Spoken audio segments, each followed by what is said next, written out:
അച്ഛനും അമ്മയും കരയുന്നില്ല. ഇവരൊരു അമ്മയാണോ, ഇവനൊരു അച്ഛനാണോ, അത് ഇവരുടെ തന്നെ കുഞ്ഞാണോ, എന്തുകൊണ്ടാണ് കരയാത്തത് എന്നൊക്കെ.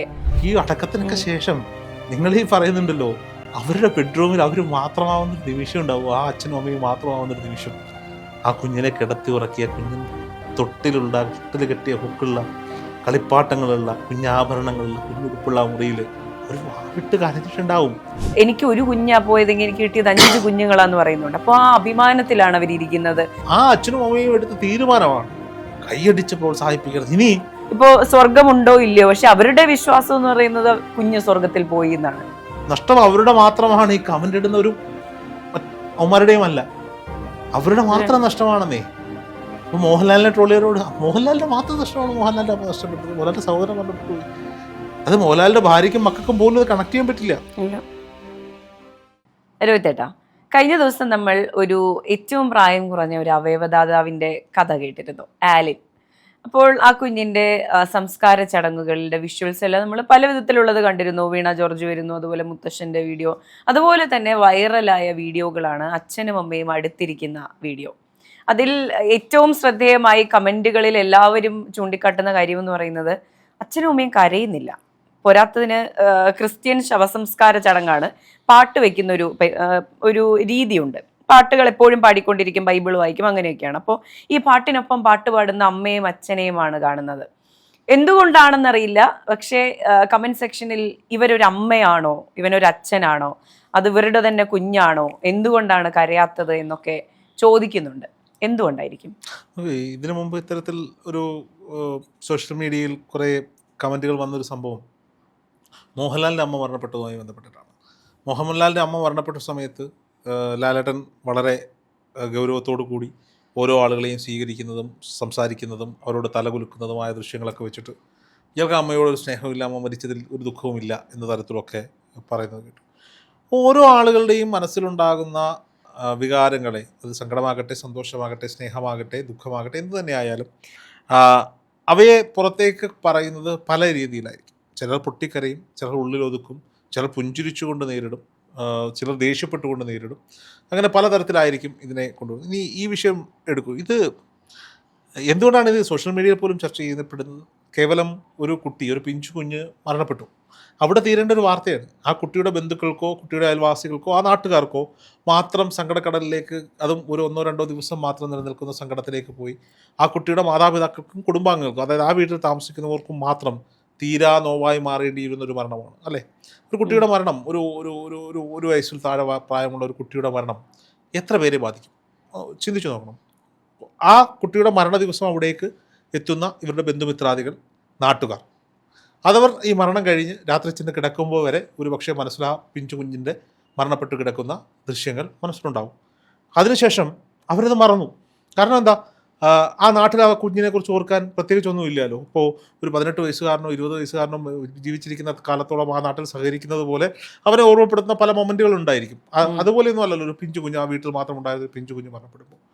പിന്നീട് ആ അച്ഛനും അമ്മയ്ക്കും ആ കുഞ്ഞിൻ്റെ കളിപ്പാട്ടങ്ങളും കുഞ്ഞുടുപ്പുകളും കുഞ്ഞാഭരണങ്ങളും അവൻ കളിച്ച സ്ഥലങ്ങളും അങ്ങനെ ഓരോന്നും കാണുമ്പോൾ ആ കുഞ്ഞിൻ്റെ അച്ഛനും അമ്മയ്ക്കും മുത്തശ്ശനും മുത്തശ്ശിക്കും സഹോദരനുമൊക്കെ വലിയ നീറ്റിലുണ്ടാകും. നമുക്ക് ഇതേപോലെ മറ്റൊന്ന് ഞാൻ കേട്ടതാണ്. ഈ അടുത്ത് എൻ്റെ ഒരു ഫാമിലി ഫ്രണ്ടിൻ്റെ വീട്ടിലൊരു മരണം നടന്നു. 4-5 വയസ്സുള്ളൊരു സുന്ദരനായ ഒരു കുഞ്ഞ് മരണപ്പെട്ടു. ക്യാൻസർ ആയിരുന്നു, ഡിറ്റക്ട് ചെയ്ത് അധിക സമയം ഉണ്ടായില്ല, കുഞ്ഞ് മരണപ്പെട്ടു. ഈ കുട്ടിയുടെ അമ്മ ഹിന്ദു മതവിശ്വാസിയും അച്ഛൻ ക്രൈസ്തവ മതവിശ്വാസിയുമാണ്. അപ്പോൾ എനിക്കിത് അറിയില്ല, കാരണം ഞാൻ എറണാകുളത്തുള്ള എൻ്റെ ഫാമിലി ഫ്രണ്ടാണ്. അപ്പോൾ സ്വാഭാവികമായിട്ടും ഈ മക്കളൊക്കെ പുറത്തൊക്കെ ആയതുകൊണ്ട് എനിക്ക് ഇവരോട് പരിചയമില്ല, ഇവരുടെ വീട്ടുകാരുമായിട്ടാണ് പരിചയം. അപ്പോൾ അവിടെ പോയ സമയത്ത് മൊബൈൽ മോർച്ചറിയിൽ ബോഡി കൊണ്ടുവെക്കുന്നു, അപ്പോൾ അടുത്തൊരു കുരിശ് കൊണ്ടുവെക്കുന്നു. അപ്പോൾ പള്ളിയിലേക്ക് ആരോ പോയി. അപ്പോൾ ഞാൻ ചോദിച്ചപ്പോഴാണ് പറഞ്ഞത് കുട്ടിയുടെ അച്ഛൻ ക്രൈസ്തവ മതവിശ്വാസി ആയതുകൊണ്ട് തന്നെ കുഞ്ഞിനെ മാമോദിസം ഒക്കെ ഇട്ടുണ്ട്. അപ്പോൾ ക്രൈസ്തവ വിധി പ്രകാരമാണ് കുഞ്ഞിനെ അടക്കം ചെയ്തു. ഇവിടെ നിന്ന് ആ കുഞ്ഞിനെ അവരുടെ സ്വന്തം നാട്ടിലേക്ക് കൊണ്ടുപോയി. ഇവിടെ പൊതുദർശനത്തിന് ശേഷം നാട്ടിലേക്ക് കൊണ്ടുപോയ സമയത്ത് ഇതിൻ്റെ ലൈവ് ഉണ്ടായിരുന്നു. ഈ കുഞ്ഞിൻ്റെ ഫ്യൂണറൽ കർമ്മങ്ങളുടെ ലൈവ് ഉണ്ടായിരുന്നു. ഈ ലൈവിൽ എല്ലാവരും വലിയ കരച്ചിലുകളൊന്നും ഇല്ലാതെ, കാര്യം ഒരു 2-3 ദിവസം കരയാനുള്ളത് മുഴുവൻ ഇവർ കരഞ്ഞു തീർത്തന്നേ. 2-3 ദിവസം ഇവർ അല്ലെങ്കിൽ ആ കുഞ്ഞ് ആശുപത്രി അസുഖമാണ് പ്രശ്നമാണെന്ന് അറിഞ്ഞ കാലം മുതൽ കരഞ്ഞ് കണ്ണീര് പറ്റിയതാകാം ഒരു പക്ഷേ. പിന്നീട് അന്ന് കുറച്ച് പേര് ചോദിക്കുന്നത് ഞാൻ കേട്ടു, ഇവർ കണ്ണെഴുതിയിരിക്കുന്നു, നല്ല വസ്ത്രം ധരിച്ചിരിക്കുന്നു, പിന്നെ എന്താ ചെയ്യേണ്ടത്? ഒരു കുഞ്ഞ് മരണപ്പെട്ട് തിരിച്ചു സ്വർഗ്ഗലോകത്തേക്ക് കർത്താവിൻ്റെ, ക്രൈസ്തവ വിശ്വാസികളായതുകൊണ്ടാണ് ഞാൻ അങ്ങനെ പറയുന്നത്, കർത്താവിൻ്റെ അടുത്തേക്ക് അല്ലെങ്കിൽ ഇവനെ അയച്ചവൻ്റെ അടുത്തേക്ക്, പരമാത്മാവിൻ്റെ അടുത്തേക്ക് അല്ലെങ്കിൽ പടച്ചവൻ്റെ അടുത്തേക്കൊക്കെ പോകുമ്പോൾ കരഞ്ഞുകൊണ്ട് യാത്ര അയക്കുക എന്നതിനപ്പുറത്തേക്ക് അവന് സന്തോഷകരമായി എന്താണോ അത് നൽകി യാത്ര അയക്കുക എന്നുള്ളതാണ്. അതെ, ഇതുപോലെ കുറച്ച് നാളുകൾക്ക് മുമ്പ് നമ്മൾ സോഷ്യൽ മീഡിയയിൽ, എനിക്കൊന്ന് 1 വർഷത്തിന് മുകളിലായി, ഒരു ഫാമിലി, ഒരു അപ്പാപ്പൻ മരിച്ചു. ആ ഫാമിലി എല്ലാവരും വളരെ സന്തോഷത്തോടെ ആ ബോഡിയുടെ ഒപ്പം നിന്ന് ഫോട്ടോ എടുക്കുന്നത് നമ്മൾ കണ്ടിരുന്നു. സന്തോഷത്തോടെ ഒരു ആത്മാവിനെ യാത്രയാക്കുക എന്നുള്ളൊരു ഐഡിയ പൊതുവെ എല്ലാവർക്കും ഉണ്ട്. ഇപ്പോൾ ആലിൻ്റെ കാര്യം പറയുകയാണെങ്കിൽ അവർക്ക് അഭിമാനമായിരിക്കും ആ കുഞ്ഞ്. ഇപ്പോൾ ആ കുട്ടിയുടെ അച്ഛൻ പറയുന്നുണ്ട്, എനിക്ക് ഒരു കുഞ്ഞാ പോയതെങ്കിൽ എനിക്ക് കിട്ടിയത് 5 കുഞ്ഞുങ്ങളാന്ന് പറയുന്നുണ്ട്. അപ്പോൾ ആ അഭിമാനത്തിലാണ് അവരിയ്ക്കുന്നത്. കുഞ്ഞ് അത്രയും ശരിക്കും അവരുടെ വിശ്വാസം എന്ന് പറയുന്നത് ഇപ്പോൾ സ്വർഗമുണ്ടോ ഇല്ലയോ, പക്ഷെ അവരുടെ വിശ്വാസം എന്ന് പറയുന്നത് കുഞ്ഞ് സ്വർഗത്തിൽ പോയി എന്നാണ്. അപ്പോൾ അവർക്ക് ആ വിശ്വാസത്തെ മുറുകെ പിടിച്ച് നിൽക്കുന്നതിൽ നമുക്ക് തെറ്റൊന്നും പറയാൻ പറ്റില്ല. അവർ ആ ഒരു അഭിമാനത്തിലായിരിക്കാം. ഈ കുഞ്ഞിൻ്റെ ബോഡി, കുഞ്ഞിൻ്റെ ഈ പറയുന്ന അവയവങ്ങളുമായി ആംബുലൻസ് കേരളത്തിലൂടെ സഞ്ചരിക്കുന്ന സമയത്ത് കേരള സമൂഹം മുഴുവൻ ഈ കുഞ്ഞിൻ്റെ ആത്മാവിന് വേണ്ടിയും ഈ അവയവങ്ങളുടെ സ്വീകർത്താക്കളായ കുഞ്ഞുങ്ങളുടെ ജീവന് വേണ്ടിയും പ്രാർത്ഥിക്കുന്ന സമയത്ത് 1-2 സൈബറിടങ്ങളിൽ നമ്മൾ കണ്ടതാണ്, രക്തദാനം പോലും ഹറാമാണെന്ന് വിശ്വസിക്കുന്ന കുറേ പ്രൊഫൈലുകൾ ഈ അവയവദാനത്തിനെതിരെ സംസാരിക്കുന്ന വീഡിയോകൾ നമ്മൾ കണ്ടു. പക്ഷേ ആ അച്ഛനെയും അമ്മയും സംബന്ധിച്ചിടത്തോളം മേഘ പറഞ്ഞതുപോലെ തൻ്റെ കുഞ്ഞ് മരണപ്പെട്ടു, മരണത്തിന് കീഴിൽ ഇനി അതില്ല, അതൊരു സത്യമാണ്. മരണം മാത്രമാണ് യഥാർത്ഥമായ സത്യം എന്നതിനെക്കുറിച്ച് സ്പിരിച്വൽ മേഖലയിലൂടെ സഞ്ചരിക്കുന്നവർക്ക് 2 വാദങ്ങളുണ്ട്. മരണവും സത്യമല്ല എന്ന് പറയുന്ന ഒരു വിഭാഗം ആളുകളുണ്ട്.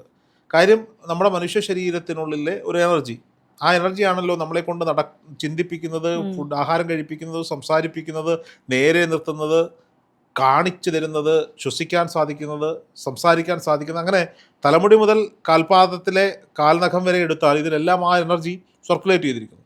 അക്കോർഡിംഗ് ടു സയൻസ് ഒരു ഊർജ്ജത്തെ നശിപ്പിക്കാനോ നിർമ്മിക്കാനോ സാധിക്കില്ല, മറ്റൊന്ന് രൂപമാറ്റം വരുത്താൻ മാത്രമേ സാധിക്കുള്ളൂ എന്നുള്ളതാണ്.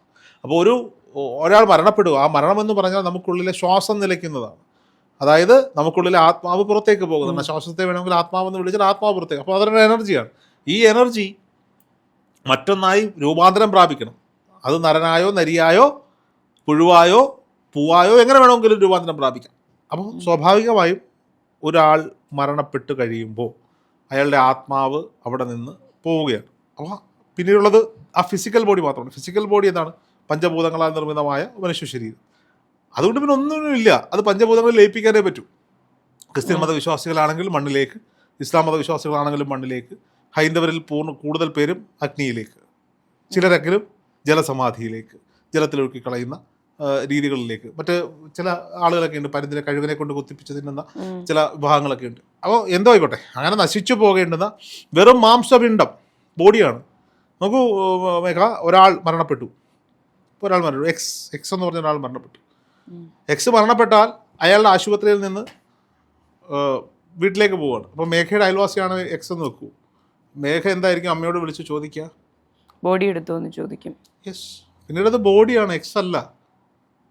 പിന്നെ മനുഷ്യനല്ലത്. കാരണം മനുഷ്യൻ പോയി, അയാൾക്കുള്ളിലുണ്ടായിരുന്ന ആൾ പോയിന്നേ. അപ്പോൾ അങ്ങനെ നശിച്ചു പോകേണ്ട ശരീരത്തിൽ നിന്ന് ജീവന്റെ തുടിപ്പുകൾ മറ്റൊരു ശരീരത്തിലേക്ക് കൊടുത്ത് പ്രതീക്ഷ കൊടുത്ത് കൊണ്ടുവരാൻ പറ്റുന്ന ശാസ്ത്രത്തിന്റെ അഡ്വാൻസ്ഡ് ടെക്നോളജി. പക്ഷേ ഭാരതത്തിന്റെ പുരാണങ്ങളിലൊക്കെ എഴുതി വെച്ചിട്ടുണ്ട് കേട്ടോ ഇതിനെ പറ്റി.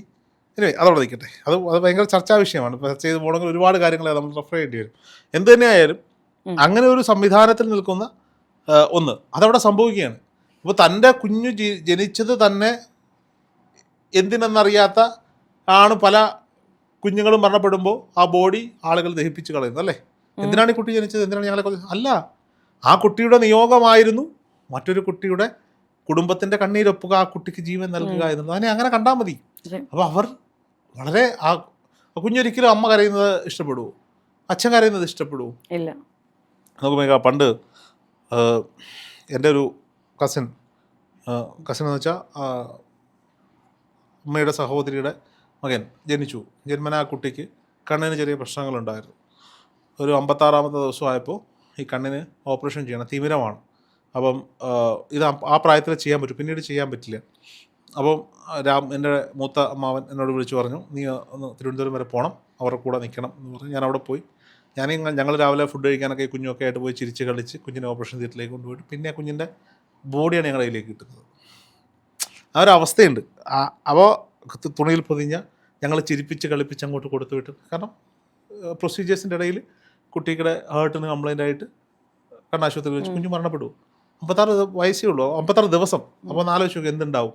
അവരുടെ അച്ഛനെയും അമ്മയും ഒരു കാറിൽ കയറ്റി നാട്ടിലേക്ക് വിട്ടിട്ട് ഈ ആംബുലൻസിൽ ഈ ബോഡിയായിട്ട് നമ്മളാണ് വരുന്നത്. ഈ വീടെത്തുന്നത് വരെയും ഒരു തുള്ളി കണ്ണീര് പൊടിഞ്ഞിട്ടില്ല.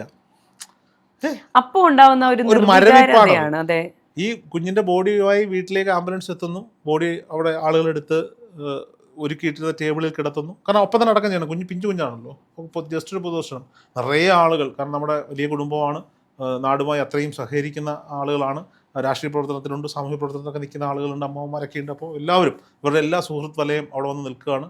ഞാനവിടെ നിൽക്കുമ്പോൾ എന്നോട് മൂത്തമ്മ പറഞ്ഞു, അതായത് തിരുവനന്തപുരം മുതൽ ശാസ്താംകോട്ടയിലുള്ള എൻ്റെ അമ്മ വീട് വരെ ഞാൻ ഒരു തുള്ളി കണ്ണീർ ഒഴുകാതാണ് പോണേ. മനസ്സിലൂടെ നിർവികാരതയോടെ ഞാൻ പോയി അവിടെ കൊണ്ട് എല്ലാവരും കരയുന്നുണ്ട്, അമ്മമാർ കരയുന്നുണ്ട്, ബാക്കിയുള്ളവരെല്ലാം വായിട്ട് കരയുന്നുണ്ട്. അവിടെ ചെന്നപ്പോൾ എന്നോട് പറഞ്ഞു, കുഞ്ഞിൻ്റെ മൂക്കിൽ നിന്ന് ഇങ്ങനെ ഒലിച്ചിറങ്ങും, മരിച്ചല്ലോ, ഫ്രീസറിൽ നിന്ന് ഇറക്കി കിടത്തി, ഫ്രീസറൊന്നുമില്ല അല്ലാതെ കൊണ്ടുവന്നു, സ്വാഭാവികമായിട്ടും ബോഡിയിൽ നിന്ന് ഇങ്ങനെ ഒരു ദ്രാവകം ഇങ്ങനെ ഒലിച്ചിറങ്ങും. എന്നോട് അതൊന്ന് തുടയ്ക്കാൻ പറഞ്ഞു. ഞാൻ ആ ഒരു തുണിയെടുത്ത് അതൊന്ന് തുടച്ചതോടുകൂടി നമ്മുടെ കയ്യിൽ നിന്ന് പോയി. ആ ഒരു പോയിന്റിൽ അത് നമ്മുടെ കയ്യിൽ നിന്ന് പോകണം. അത്രയും മണിക്കൂറുകൾ നമ്മൾ പിടിച്ചു നിൽക്കുന്ന സാധനം ഞാൻ പെട്ടെന്ന് അപ്പുറത്തെ റൂമിലേക്ക് കയറി കഥ കടച്ചിട്ട് പൊട്ടിക്കരയും. അപ്പോൾ അത് ഏതൊരാൾക്കായാലും സംഭവിക്കും. ഈ അടക്കത്തിനൊക്കെ ശേഷം നിങ്ങൾ ഈ പറയുന്നുണ്ടല്ലോ, അവരുടെ ബെഡ്റൂമിൽ അവർ മാത്രമാവുന്നൊരു നിമിഷം ഉണ്ടാവും, ആ അച്ഛനും അമ്മയും മാത്രമാവുന്നൊരു നിമിഷം. ആ കുഞ്ഞിനെ കിടത്തി ഉറക്കിയ, കുഞ്ഞിൻ്റെ തൊട്ടിൽ കെട്ടിയ ഹുക്കുള്ള, കളിപ്പാട്ടങ്ങളുള്ള, കുഞ്ഞാഭരണങ്ങളുള്ള, കുഞ്ഞുടുപ്പുള്ള മുറിയിൽ അവർ വാവിട്ട് കരഞ്ഞിട്ടുണ്ടാവും. നഷ്ടം അവരുടെ മാത്രമാണ്. ഈ കമൻ്റ് ഇടുന്നവരും അവന്മാരുടെയും അല്ല, അവരുടെ മാത്രം നഷ്ടമാണെന്നേ. ഇപ്പോൾ മോഹൻലാലിനെ ട്രോളിയരോട് മോഹൻലാലിൻ്റെ മാത്രം നഷ്ടമാണ്. മോഹൻലാലിൻ്റെ അമ്മ നഷ്ടപ്പെട്ടത്, മോഹൻലാലിൻ്റെ സഹോദരൻ മരണപ്പെട്ടു പോയി. അത് മോഹൻലാലിൻ്റെ ഭാര്യയ്ക്കും മക്കൾക്കും പോലും അത് കണക്ട് ചെയ്യാൻ പറ്റില്ല. അത് നമുക്ക് പുറത്തു നിന്ന് കഥ പറയാൻ ഭയങ്കര എളുപ്പം. ആ അച്ഛനും അമ്മയും എടുത്ത തീരുമാനമാണ് കൈയടിച്ച് പ്രോത്സാഹിപ്പിക്കുന്നത്. ഇനി ഈ സ്വീകർത്താവായ കുഞ്ഞിന് ചികിത്സാ സഹായം എന്ന പേരിൽ തട്ടിപ്പ് കിടത്തുന്ന മാനസികമായി അത്രത്തോളം വൃത്തികെട്ട ചിന്താഗതികൾ ഒരു കൂട്ടം ആളുകൾ ഈ സമൂഹത്തിലുണ്ട്, നമ്മൾ കാണാതെ പോകരുത്. ആ കുട്ടി കർത്താവിങ്കിൽ നിദ്ര പ്രാപിച്ചു അവരുടെ വിശ്വാസപ്രകാരം. അത് പോകുന്നതിന് മുമ്പ് കർത്താവ് അവനെ ഏൽപ്പിച്ച നിയോഗങ്ങളെല്ലാം അത് ചെയ്തു തീർത്തു. ഒരു വയസ്സിനുള്ളിൽ അവന് വേണ്ടി അവൻ്റെ അച്ഛനും അമ്മയും അത് ചെയ്തു എന്നുള്ളത് മാത്രമാണ്. ഈ കമൻറ്റ് ചെയ്യുന്നവരുടെ മാനസികാവസ്ഥ നാളെ നിനക്കൊരവസ്ഥ വരുമ്പോൾ മനസ്സിലാകുമെന്ന് പറയാൻ പോലും നമുക്ക് സാധിക്കില്ല എന്നുള്ളതാണ്. കാരണം നാളെ ഒരു കുഞ്ഞും ഇങ്ങനെ പോകരുത്, നാളെ ഒരു കുഞ്ഞിനും ഈ പറയപ്പെടുന്ന അവയവം മാറ്റിവെക്കത്തക്ക രീതിയിലുള്ള അസുഖങ്ങൾ വരരുത് എന്ന് ആഗ്രഹിക്കുന്നവരാണ് നമ്മളെല്ലാവരും.